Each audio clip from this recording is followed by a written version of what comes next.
Assalamu alaikum everyone. A'udhu billahi minash shaitanir rajim. Bismillahir rahmanir rahim. Alhamdulillahi rabbil alameen. Ar-Rahmanir Rahim. Maliki yawmiddin. Iyyaka na'budu wa iyyaka nasta'een. Ihdinas siratal mustaqim. Siratal ladzina an'amta 'alayhim ghairil maghdubi 'alayhim waladdallin. Ameen. رب اشرح لي صدري ويسر لي أمري واحلل عقدة من لساني يفقهوا قولي واجعل لي وزيرا من أهلي هارون أخي أشدد به أزري وأشركه في أمري كي نسبحك كثيرا ونذكرك كثيرا إنك كنت بنا بصيرا وصل اللهم على محمد وعلى آله وصحبه أجمعين والحمد لله رب العالمين آمين. Welcome. Happy Sunday, everyone. Inshallah, we'll continue with the fruits of belief that we've been reading, the 7th topic on that. And the author calls it the fruit of a Friday. In Denizli prison, where he was when he probably wrote this. So let's begin. In the name of God, the merciful, the compassionate, the command of the hour of resurrection will be like the glance of an eye or even briefer, which is from Quran section 16, verse 77. The command of the hour of resurrection will be like the glance of an eye or briefer. So the command of the hour of resurrection will be like the glance of an eye or a briefer.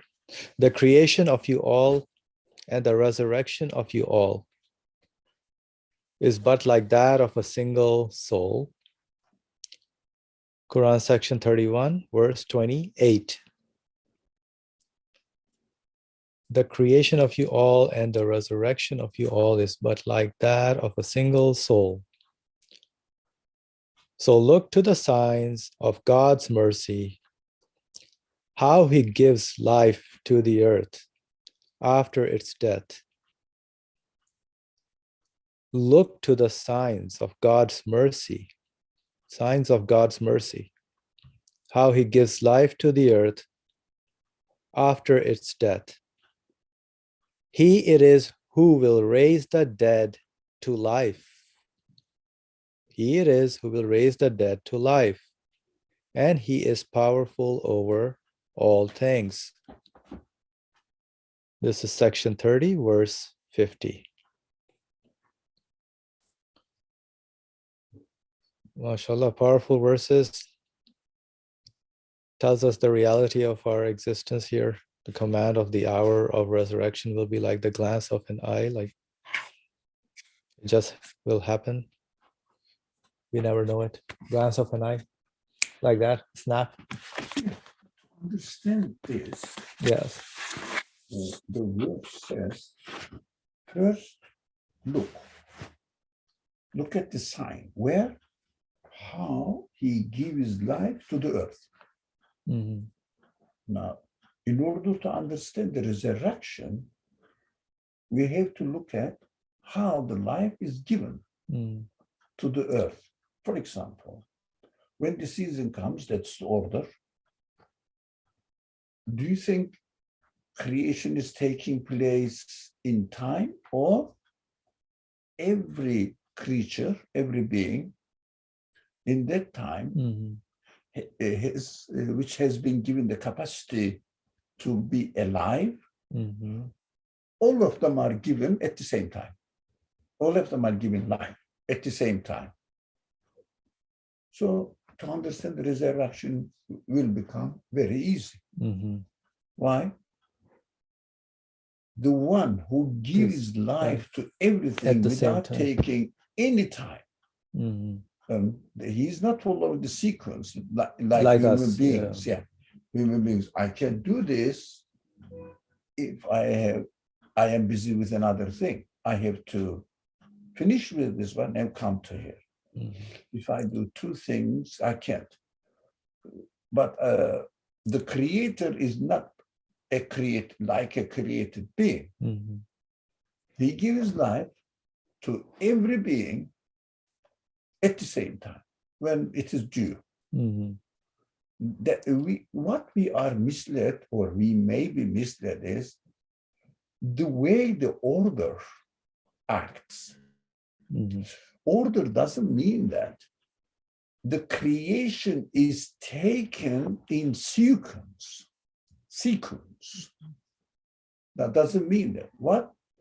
Whatever is decided to exist now, the creator gives existence to them all together at once. And another time, what is the time for the existence of another creature? But regardless of the number, that is important. 1 or 1 million things are given life at the same time. So we can understand that the resurrection is going to be performed or created by the same one. It doesn't take time for him. Time is nothing but continuation of the act of creation, not sequencing the acts of creation. No. This time, the universe should be like this. The following time, universe should be like this. We see no interruption. Every day, the things are coming existence again and takes 1 hour or 2 hours. No, we don't see that. That's why the existence of the universe looks like constant. That's why these people misinterpreted, saying that universe exists by itself always as it is. No, it is continuously changing. And the change is taking place in, as we call it, time, in time, but whatever kind of universe is decided to exist, it is given existence at once. It's not taking time. In other universe, at once. We say the universe continuously as a whole is changing, not the things individually changing in it. For example, my life yesterday was one instance of act of creation. Today, another instance of act of creation. But that's from my side. No, sorry? That's from my side. But from the created wise side, it's just one act. Yeah, it is one act. Right. But from my side, Yeah. I see that I am different from yesterday.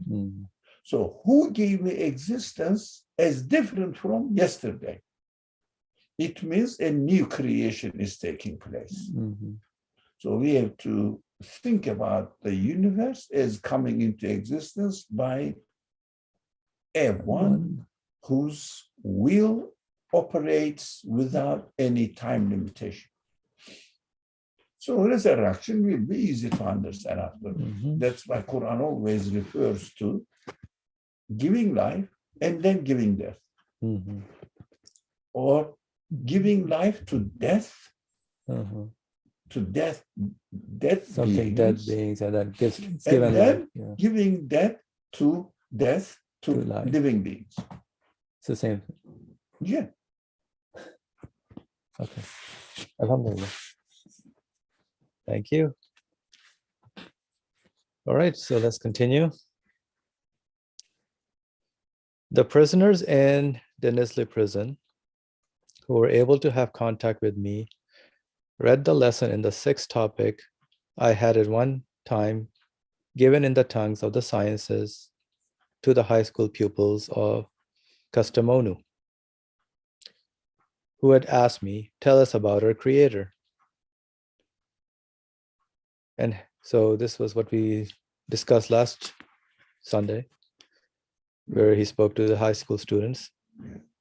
And whatever the sciences they're studying only talks, if you study them carefully, they are the signs of the creation and existence being given by the one who owns the universe. So, and having acquired a firm belief, they left a longing for the hereafter. So some of the people who were next to him, they also heard it, and they felt the longing for the hereafter. Why? Because if I am convinced that the universe has a creator, okay, it means my existence is a conscious existence. Well, it means consciously, deliberately given existence. Okay, what is the point? It means the creator must know that he is creating for a purpose. Immediately comes to me, then if I am going to be given death, what is the point? I cannot say that a conscious being is doing it in a futile, meaningless way. Yeah, conscious and futile doesn't go together. Yeah. He's doing it on purpose. So immediately people's feelings extend to now. What will happen to us after we die then? Because there is a contradiction there. Conscious creator gave me the consciousness in my existence and question who is my creator and why did he create me? Okay. He must explain to me, why did he create me since he's going to give me the death? It makes sense, doesn't it? It does. So this request of the prisoners, the children, if they believe in God, they are happy with it. They may not see death nearing them. But the prisoners are adults. So they can see it. They think of everything in terms of death now. Yeah. So it is a legitimate concern. It's a human concern. We have to be concerned as well. I believe in God. Okay, what is the end of the story then? This story in life. What is the end of it? Okay. Alhamdulillah. So, longing for the hereafter. They requested of me, teach us also about the hereafter so that we won't be led astray by our souls and the Satans of these times. Yeah, souls means not who. Egoistic desires. Egocentric desires. What does it mean? Which is in the Quran, sometimes the nafs used in this way. Yeah. In this way. So it must, it is given to us in order to have an option for us, saying that I am the center of my life. I am the owner of my life. I don't want to submit myself to another creator or a creator. So I want to declare my independence. That is the function of egoistic whims, desires. Does it have any reality that I am owning my existence? I am the one who gave existence to myself. It's a made-up thing. And I am not indebted to anyone else for my existence, for my life, all the things provided for me in the universe. Does it make sense? But that is the option given to us. Now, Satan it represents this. We can take that false idea and go with it. And if we don't have the intention to submit our existence to the Creator, what do we know? What do we do? We take the egocentric worldview as our place of refuge. and saying, oh, yeah, here I am. I exist by myself like this. Okay, I have to enjoy myself. I can choose this way because free will is there. But does it make sense? I have been given reasoning, conscience, and consciousness to analyze these two options and come up with the acceptable, confirmable conclusion. Inshallah. Inshallah.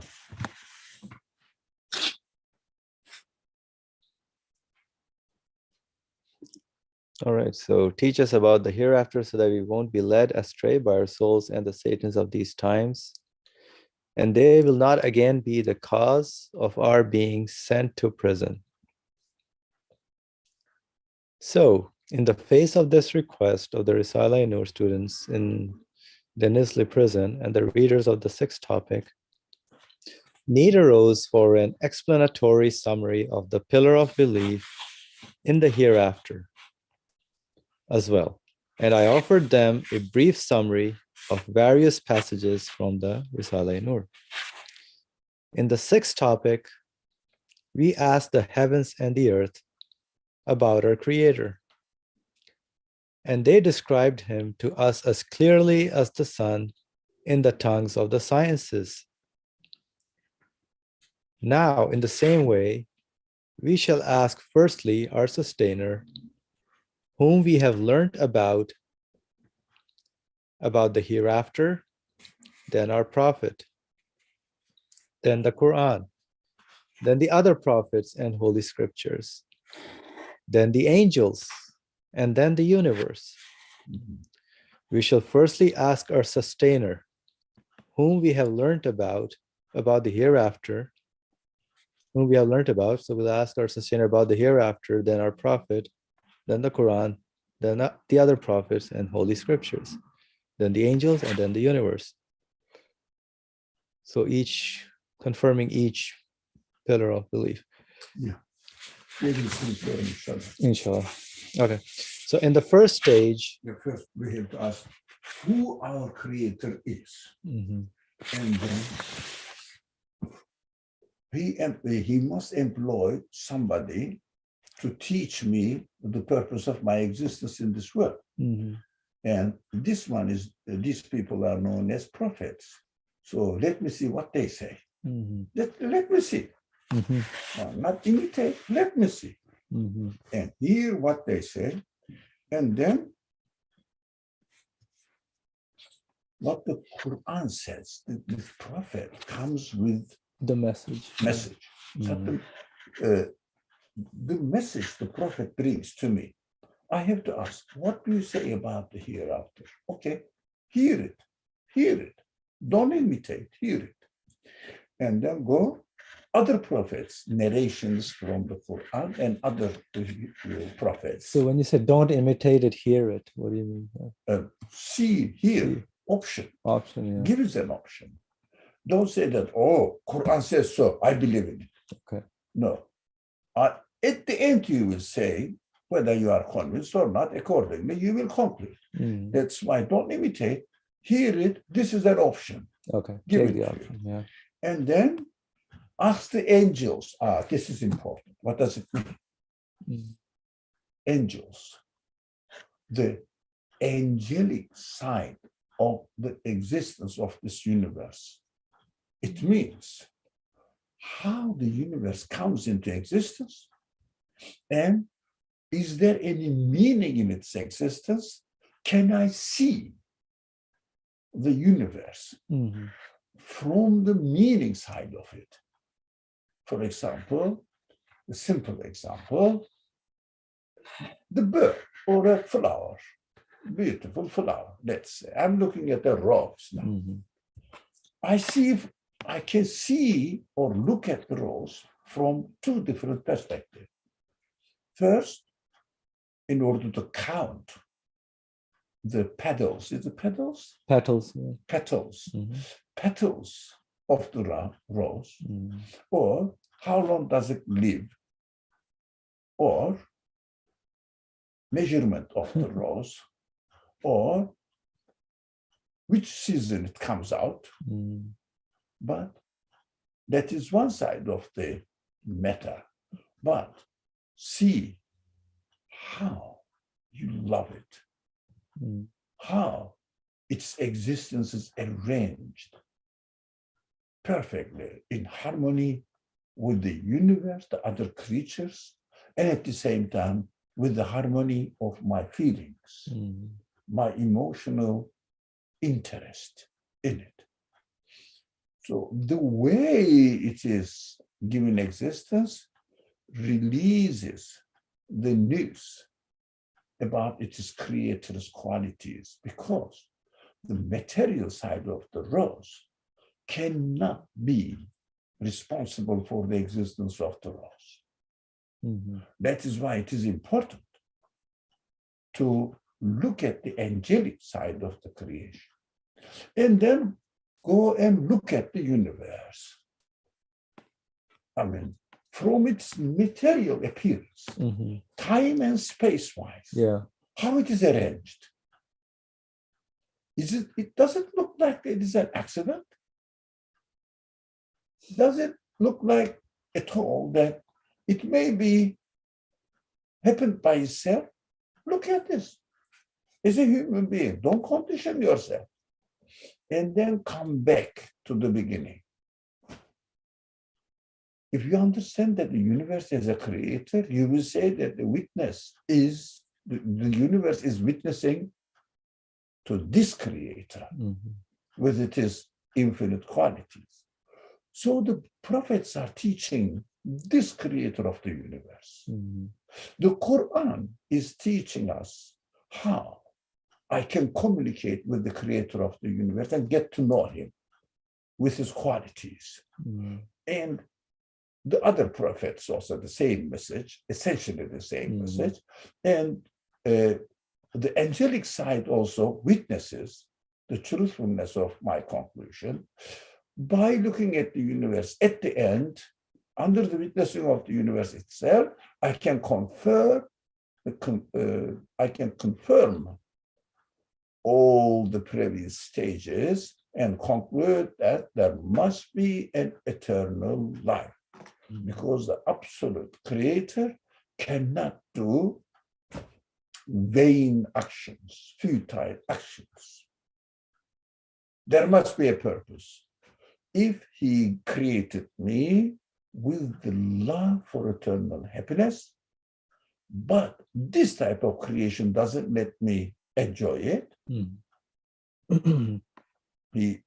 I have to understand that he is promising me he will give me the eternal happiness, but nothing else can give me the eternal happiness. It is what I learned. Nothing of the parts of this universe can give me existence, can give me eternal happiness, can be the reason of my eternal, the feeling of my eternal need for eternal happiness. Matter cannot be the reason of existence of my feelings. So I cannot reduce the feelings to the effect of matter. Matter has no power in it, no quality in it. Matter has no quality by itself. It has to obey the order of the universe as it is created. So we can easily understand the sequence of this journey of belief and understand the conclusion is really correct. Alhamdulillah. So the rose has no quality of itself. Of itself, But giving qualities, yes, plenty. Endless actually. And that's the angelic side.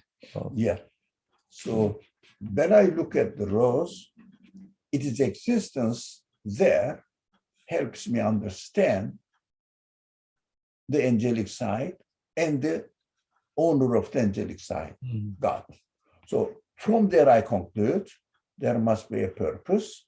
Death cannot be the end of my existence. The capacity of my creator is not really appropriate to say that he created me only for 60, 70, 80 years old, 90 years old, whatever. Doesn't matter, 120 years old, doesn't matter. At the end, you will die. and disappear, meaningless. And the creator cannot do or shouldn't do, as far as I understand the creator, it cannot be the creator cannot be the one who is doing something meaningless. That's my understanding. So I have to expect the resurrection, giving another type of creation to me from my creator. Again, if I expect it from nature, okay, nature will disappear and nature may take my body and make it into compost. That's what the nature does to me. It means the nature is created in this way. So turns my body into compost, finish. So I have to address my feelings to the creator of the feelings. Then the creator says, okay, then I will give you eternal happiness. If I don't ask or present my need to the creator of the need, then I will be left with nothing, which is called hell, because matter cannot give me eternal happiness. But cannot give me anything else. Anything, even this temporary life here. It cannot be the reason of my life here. So I have to train my feeling to request that eternal happiness. That is why there is an interesting, very sensitive point here, saying that God says in the Quran, there will be a resurrection. That's why I believe. That is one option. Another option, I look at everything we listed here, or the book listed, and everything confirms that the Creator is promising me that he will give me the next creation if I am thankful to it and direct my need to the creator of the universe. He says, okay, since you presented your petition to me, I am able to do it. If you present your petition to better, then you will end up in hell, which means God say, okay, get the Quran explains this beautifully in a descriptive, figurative way. Call your gods. So, okay, since you believe those things apart from God was or were the responsible one who is going to give you happiness, okay, ask them. Ask them. Let them give eternal happiness in the next creation. In the next creation, God's act of creation will be apparent. Everyone will know who his creator is. The ones in the hell also will know that their creator is the creator of everything. But they won't receive his mercy, because they didn't see that their existence is from his mercy. They denied it. If someone denies your help, would you like to help again? Oh. Now, this materialist world invented a phrase, unconditional love. Yeah. Now, that is interesting. A parent is expected, mother mostly, unconditional pay or carry or have unconditional love for his children. But this love includes in it teaching what is right plus teaching what is wrong. If a parent doesn't teach the children what is wrong, is he loving the children? Are they loving the children? if they don't teach what is harmful for them? No. No. That is why this civilization presented to us an understanding of love only without criticizing, without interfering the choice of the children. The wrong. Whatever they do, right or wrong, okay, you are all welcome. This is not love. This is as if carelessness. It is not love. So if someone behaves to you in an ungrateful way, you have to teach him this is ungrateful, you shouldn't do. It means, okay, if you don't accept, for example, Asim is not appreciating your motherhood, and you cook food, he keeps saying, it is not tasty, it is not delicious. Which kind of food you present to me? Next time, don't say, okay, my son, I will give you whatever you want, always chocolate. Huh? Is it the right way of doing it? Or, okay, if you don't like my food, go and make yourself. Yeah, that's the teaching. Make money for it, go and make yourself. I am doing a healthy food to you. This is right. You shouldn't be fed on junk. Those people who give everything to their children, the children want junk food. They are not loving the children. They are killing the children. Destroying them. Yeah, destroying their character.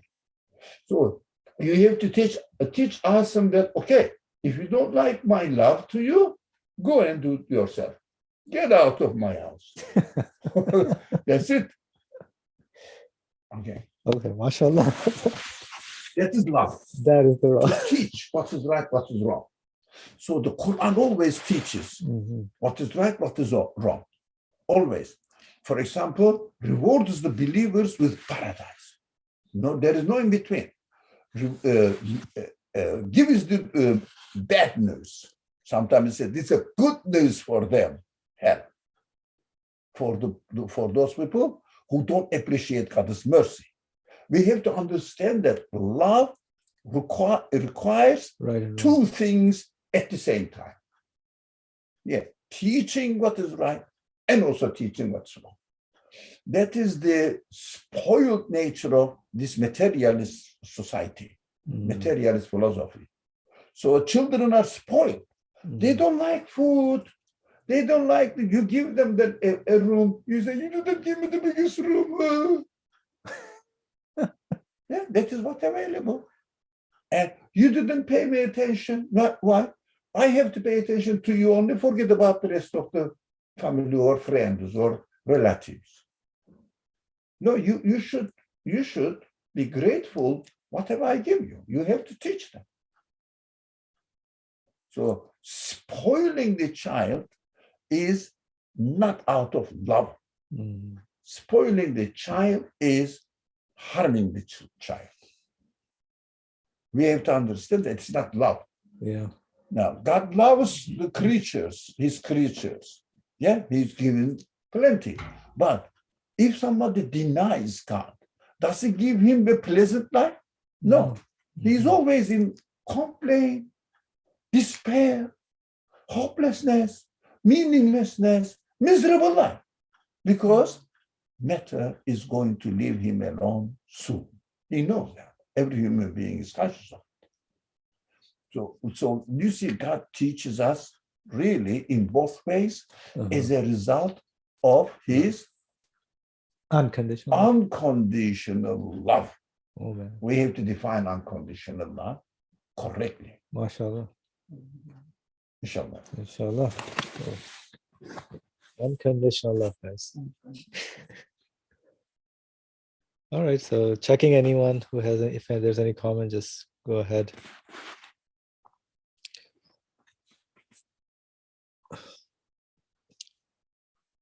In the first stage, we ask God about the hereafter. He replies through all the envoys he has sent and his decrees and all his names and attributes. Yes, the hereafter exists. And I shall send you there. Yes, the hereafter exists, and I shall send you there. That's what the unwise tell, the decrees, the message, all his names and attributes that we come from the universe, that we can, our feelings tell us that. The 10th word has proved and elucidated with 12 brilliant, decisive truths the answers about the hereafter of a number of names. Answers about the hereafter of a number of names. Deeming these explanations to be sufficient, here we shall point them out briefly. Yes, so the 10th word is one big topic in the words, the book about the hereafter, which we studied. All right, so let's continue. So yes, since there is no sovereignty, that does not reward those who obey it. Since there is no sovereignty, that does not reward those who obey it and punish the rebellious. An eternal sovereignty, which is at the degree of absolute dominicality, rewarding those who form a relation with it, rewarding those who form a relation with it, with that dominicality, through belief and submit to its decrees. So the relationship involves through belief in recognizing him, acting accordingly, submitting to its decrees, and it's punishing rebellious disbelievers who deny its proud sovereignty,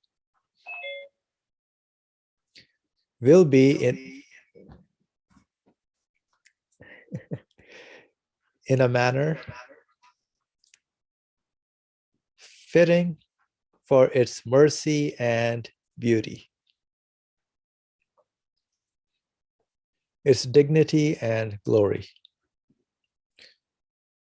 So punishing rebellious disbelievers who deny its proud sovereignty will be in a manner fitting for its mercy and beauty. Now, this is important. Huh? In a manner fitting for its mercy. So that punishment and by punishment. Yeah. Sometimes punishment is the manifestation of mercy. To show it, to show physically that what he is doing is wrong. That is why denial always causes despair in our existence, in our life, not happiness.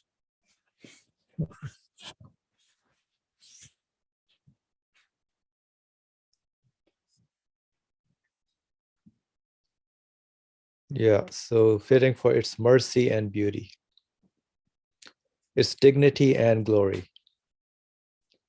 Thus, the names sustainer of all the worlds and the just monarch reply to our question. So the names just monarch and sustainer of the worlds, of all the worlds, requires that the justice be there. Accordingly, whoever follows and conforms to the message, submits to the message, and the rebellious ones need to be punished. That's part of the mercy, beauty, and dignity and glory, which gives rise to the name of sustainer of all the worlds and the just monarch.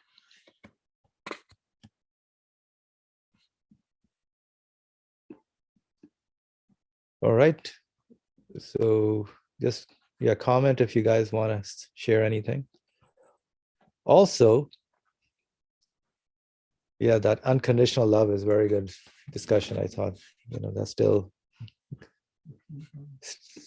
within me. So there's a comment from Fariha. if nothing satiates me here, then this life is pointless in one way. I think that was earlier. Yes, that's correct. For you. So I think that was from your earlier comment. I hope it was addressed. All right. Now, Adam is asking, how is what related to beauty? What is it? Sorry? The question from Adam, how is punishment related to beauty? It fits. Yeah, that's what we need to learn. Sometimes God teaches me through abundance of property. Wealth, yeah. Yeah, that's the way of teaching, that he is the giver. Sometimes he teaches me By taking by away. withdrawing it from me and says that, no, you started feeling that my life is secure. You can, this property cannot secure your life. So the giver of the property secures your life, takes it away as a result of beauty and mercy. Why? This is a beautiful way of teaching human beings, because human free will has two options. Two of the options must be trained, educated, not only one option. Now, choosing the right, yes, it needs to be trained.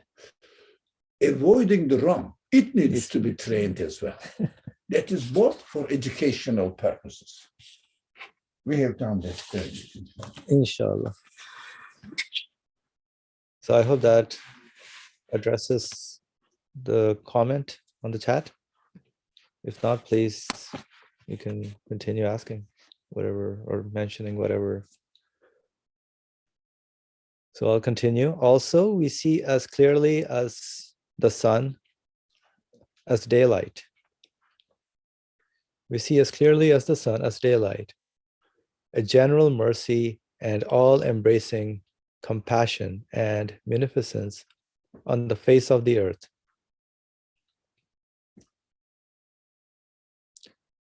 We see clearly as the sun as daylight, a general mercy and all-embracing compassion and munificence on the face of the earth. For example, every spring that mercy adorns all the fruit-bearing trees and plants like houris. It fills their hands with every sort of fruit, and they hold them out to us, saying, "Help yourselves and eat." So, does it give us sweet healing honey to eat? So does it give us sweet healing honey to eat from the poisonous bee?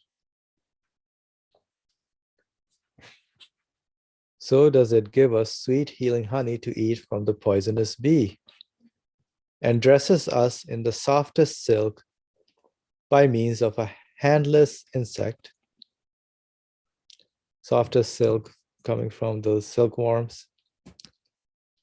This is incredible, right? It deposits for us in a handful of tiny seeds pounds of food, like abundant foods. From like one seed, the whole tree gives rise to a lot of bountiful food, making those tiny stores into reserve supplies. Such a mercy and compassion surely would not execute these lovable, grateful, worshiping believers, which they nurture so kindly.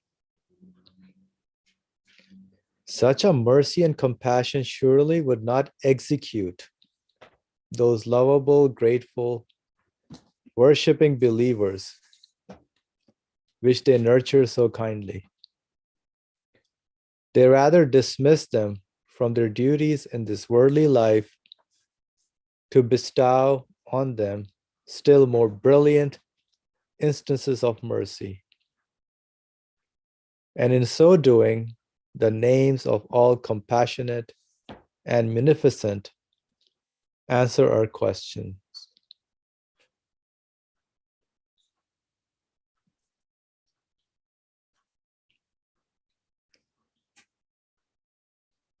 Yep. So okay, it goes back to the question Faria had, or comment Faria had posted. All that things that are coming into the universe that we benefit from. Just don't look at the material side of it, but look at the way, the actual source where it's coming from, who is the provider, who is giving it the qualities, how amazing this order that we are benefiting from, where like we have farms or gardens where we plant seeds and we benefit from all those fruits and vegetables. All that should show us the signs of mercy. And why are we treated in such a merciful way and with compassion when at the end, death would become like an execution or something. So that is not acceptable, right? So to execute something that you love, let's say you have a bunch of, I don't know, you build a house and then you destroy it, or you have plants and then you destroy them. There must be a purpose. And there must be, the hereafter, definitely. It necessitates that all this compassion and mercy and beneficence is not for nothing, to be a dead end. So in doing so, the names of all compassionate and beneficent answers our feelings, our questions. Also, we see before our eyes that a hand of wisdom works in all creatures on the face of the earth, and a justice is in force with its measures. A hand of wisdom works in all creatures on the face of the earth, and a justice is in force with its measures. Justice is in force with its measures. Nothing superior to which the human mind can conceive of.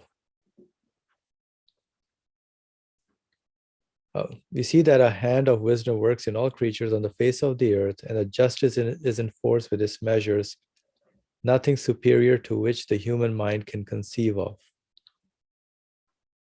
For example, a pre-eternal wisdom inscribes in man's faculty of memory,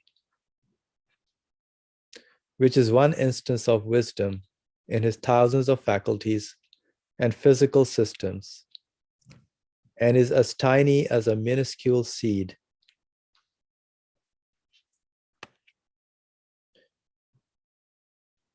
In man's faculty of memory, which is one instance of wisdom in his thousands of faculties and physical systems, and is as tiny as a minuscule seed, his entire life story, and the numerous events which touch on him.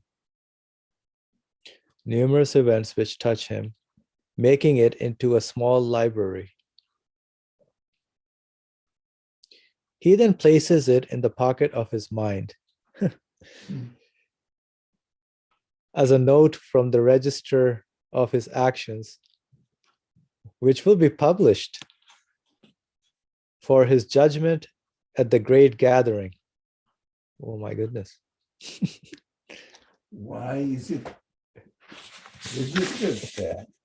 There's a purpose. Why do we have memory then? Yeah, because it is registered so that it will be used in the future for some other reason. MashaAllah. Such an amazing arrangement. Yeah. It's a very wonderful way of doing things. SubhanAllah. Numerous events touch him. Yeah, we remember them, everything, happiness, sadness, love, fear, all the different feelings. We remember. Why do you learn anything? Yeah. For example, you attended the college and try to learn many things in your profession. Yeah. Why? Why? To practice it. Exactly.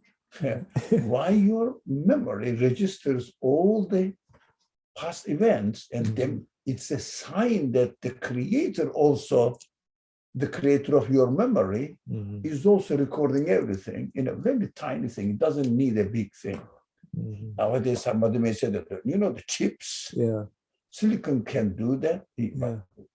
Silicon is given the ability to do that by its creator. It didn't develop this ability by itself. It is provided for this purpose for us to use it. But we have to take lesson of it. The one who creates the silicon is the one who preserves everything. And showing that it doesn't need a big record place. How is it called? In a warehouse in accountants, it's called the Database. Database. Database. That's database. Thank you. Yeah. Okay. Maybe. So why is it created with this ability to show that the creator doesn't need any big space, data centers or data center, in order to register everybody's life experience throughout his 18 whatever years of life. Yeah. So we understand that there's a purpose there to teach us that he is able to register it even without having any one dot of atom or particle. MashaAllah. Yeah, and then published for his judgment at the great gathering. It's going to be used in order to continuously remind him of this. So that the memory is given to us to remind in us. order to Remind us of the great gathering. We have to remember that my account is going to be taken in one day.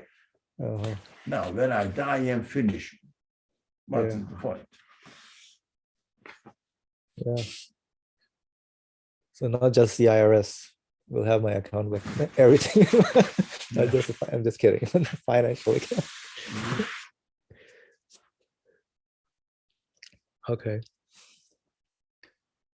And in eternal justice, places on all creatures their members with the finest balance. Eternal justice places on all creatures their members with the finest balance and makes all of them, from the microbe to the rhinoceros. And eternal justice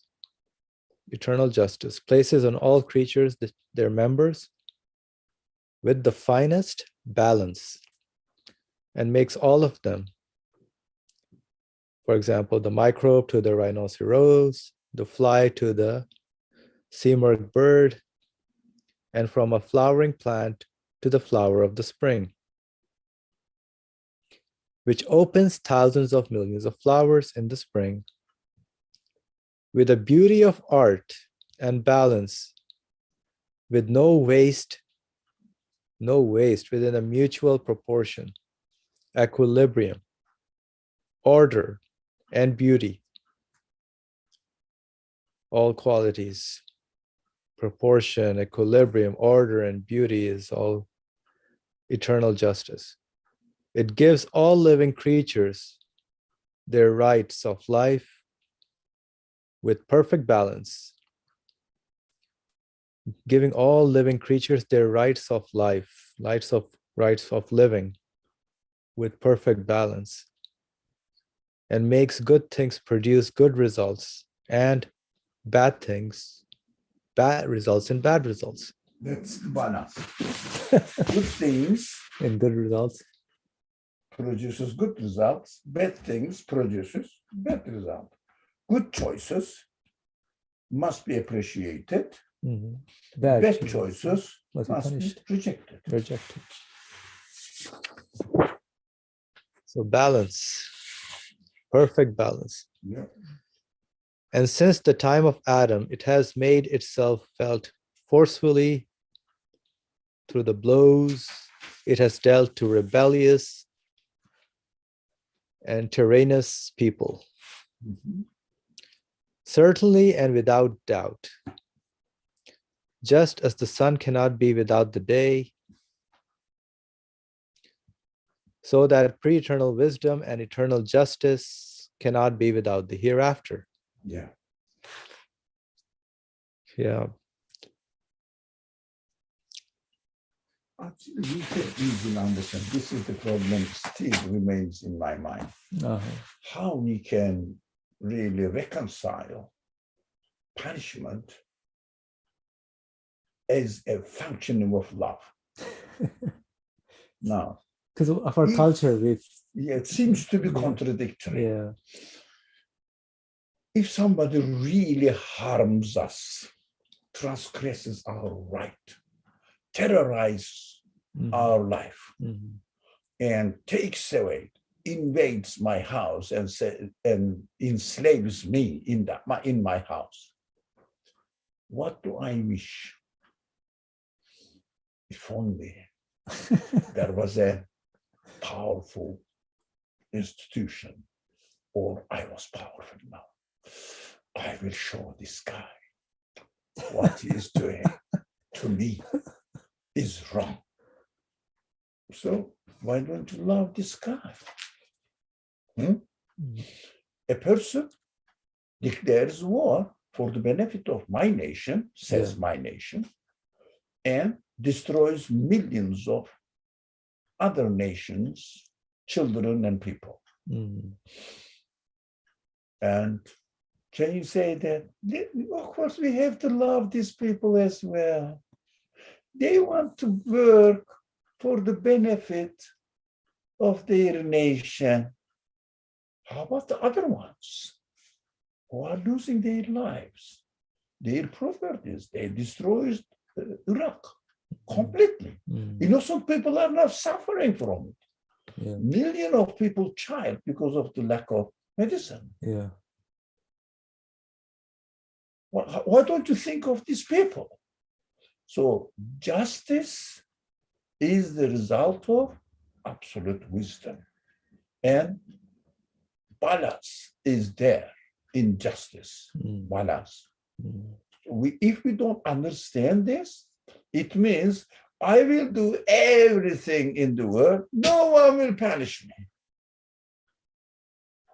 If someone says this, my ego loves it. Yeah. But if someone practices this understanding and harms my interest, then do I have the same attitude? Be honest. Mhm. Be honest. If I insult you, Mhm. okay, you forgive me once or twice, and Yeah. at the end, you said, I love you, man, although you insult me. Or you said, you have no right to insult me. Yeah. Yeah. And stop. Oh, why don't you love me? Why don't you love me? I am a man. Unconditional love. This is ridiculous. Cheating people as if you have to have unconditional love for everyone and don't protect your rights. I can do everything to you now. Yeah. Don't say that I'm doing something wrong. I will harm you. I will destroy your understanding. I will destroy the understanding of your children in my education system. And you should still love me. That's what they want. Mhm. We have to watch out. Unconditional love. Yeah, unconditional love, as the materialist people understand, is nothing but garbage. We have to wake up for this. So we expect everybody's love at the expense of whatever I do. But if someone does the same thing to me, I rebel and try to defend myself. I call 911, police come. Why? Love the man who breached into your house and tries to take your properties or your purse or anything precious. Why do you call 991? Love the man. Yeah. So unconditional love. We have to say that, snatch the person's handbag and get the money. Unconditional love, lady. You are a very loving Christian. Okay, or materialist humanist. Okay, unconditional love. Don't call 911. Take pity on me. Yeah. No one buys into it. But when God mentions that if you deny, if you harm the right of the Creator, the right of other people, you will be punished. Oh, what a harsh God. Christian God, our God is a loving God. Muslim God is a just God. Yeah? Mhm. But wisdom is injustice, Yeah. not unconditional love. Is not wisdom.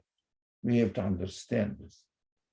So as the author said, this is a balanced way of treating, especially human beings. Yeah. Yeah, because human beings are given free will. We can choose right or wrong. Yeah.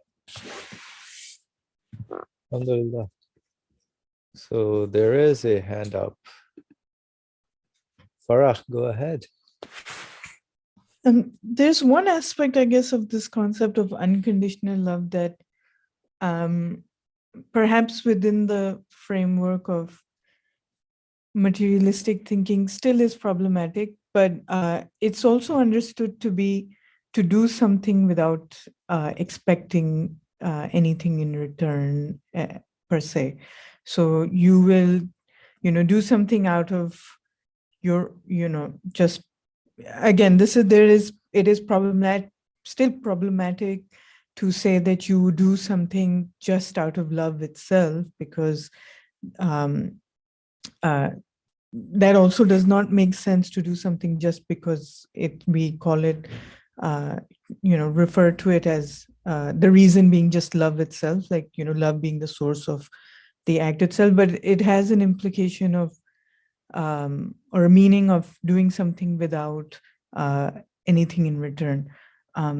So, I mean, as far as our discussion is concerned, yes, there is a way to frame it, which again is to do something in the name of the one who is the source of that action and that feeling that you seek, as opposed to doing something just for some undefined notion that oh, I don't want anything in return because just because I don't, like, without attachment to any principle. If you don't mind, because I cannot raise my hand. Okay. Yeah. I am a guest here.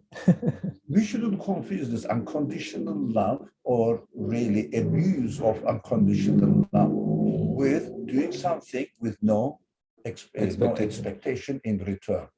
So we have to do everything with no expectation in return. For example, if a child needs to be taught by way of punishment so that he can only understand this way, if the positive way of teaching doesn't work. So we have to choose this way. But we should have no expectation saying that at the end you will help me as well when I get old. As if Eastern world always invests on their children in order to have their retirement insurance.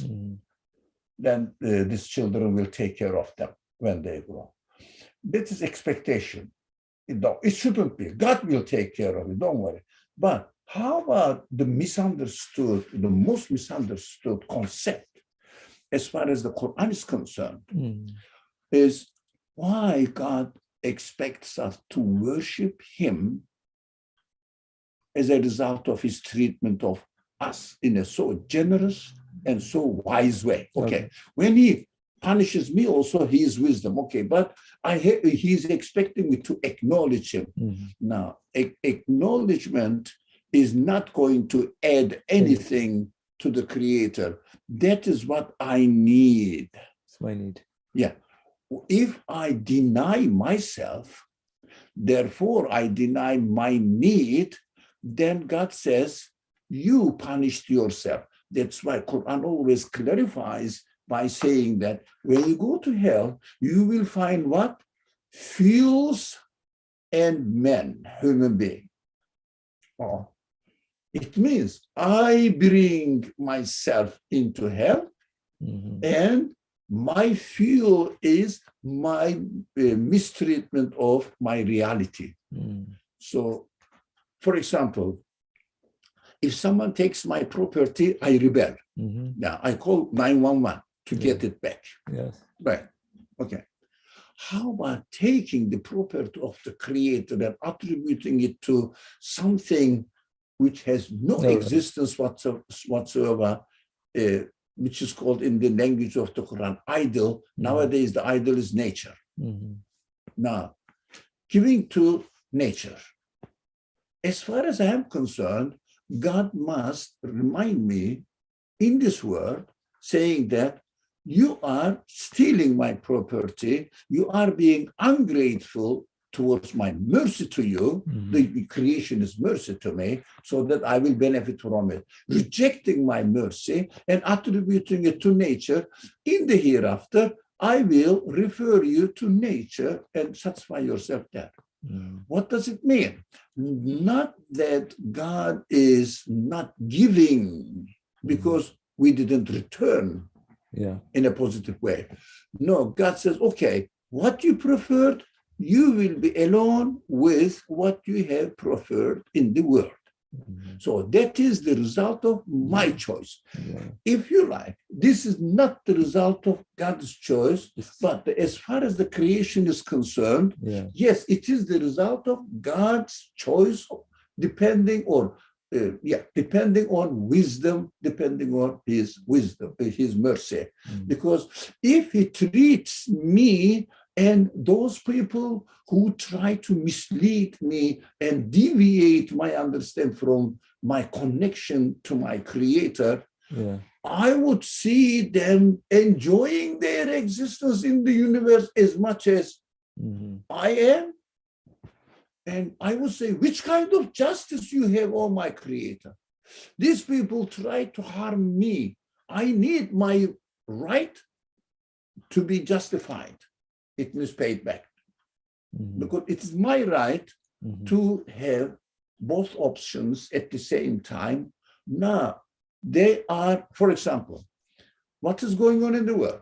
You cannot publish any result of any scientific research you do by referring it to the creator, saying that, look, the creator is doing in this way. I'm saying the same thing. I am putting the same equation, but referring it to creator rather than to nature or evolution. What happens? They just fire me away from the job. They forbid me from making programs in the official sites like TED, because TED is the education, not every TED, but that's the main TED, TED. So education, and any education system can use it. They would never, ever allow my video on TED. I have to really see these people experiencing their own choice in the hereafter. In this world, I don't know what they are doing, but I guess from my own experience, because of lack of belief and connection to the creator, they reduce their life to animality. That is their punishment. But they put themselves in this position, not God. And also, Quran makes it clear. Paradise is the mercy of God. It means multiplied by infinite. Hell is what you deserve. That's it. That's what you said. I am an animal. Okay, you will be animal then, not a human. That is balance and justice. That is what justice requires. Mm. Wisdom requires. Wisdom requires Yeah, justice. but in this world, Love as requires. Farah said, she is right.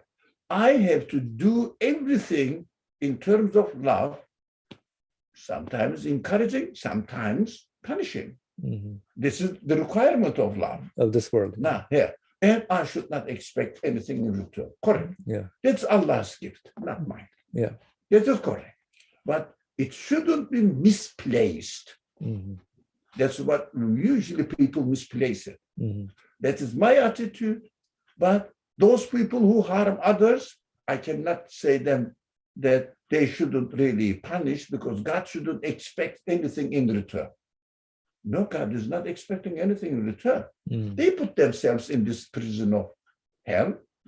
Let them enjoy the hell. Now, I cannot forgive these scientists who are terrorizing the scientific research and never allowing any hinting in an article published in journals, referring in a hinting way God, Mhm. or you may use something, invisible being or something like that. Yeah. Not in this world, a being not in this universe or something, operating on the universe. Never will publish them, never give them job. That's why this is terrorism. Mhm. Why the terrorists are not are punished and we want them to be punished? And these people should be forgiven? What? They deserve this. That's what they are given their lot. Mhm. So alhamdulillah, we have to be clear in our mind not to confuse the place of the concepts. Concepts, yes, Inshallah. this world, and when it comes to the relationship, yeah, late. Yeah, sorry guys, we went over a little bit, but I think let me just finish this paragraph so that we can have a stop here. Where was I?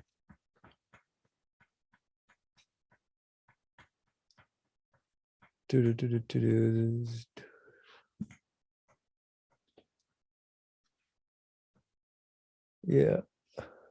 Okay. You can read it from the beginning of this page. New page. Yeah. Also. 23. Yeah. Oh. Get. No. So yeah. Let me just read the paragraph quickly. Also, since whenever living creatures seek their natural wishes, which are beyond their power, through the tongues of their innate abilities and essential needs, which is supplication of a sort. I don't think I read this, so maybe we can just take this next week, inshallah. Maybe. Yeah, I think it's better. Okay. Yeah. Start from also, since as clearly as the sun is shown by daylight, beginning of the paragraph. Correct? Where did I go? So this was. Or It was so exciting that I lost track of where I was. You ended with the line, just as the sun cannot be without the day, so that the justice cannot be without the hereafter. Oh yeah, thank you. Yeah, so the name of all wise and sapient, just and equitable would never permit the awesome injustice, inequity, and unwisdom of oppressed and oppressor being equal in debt, and thus they decisively answer our question.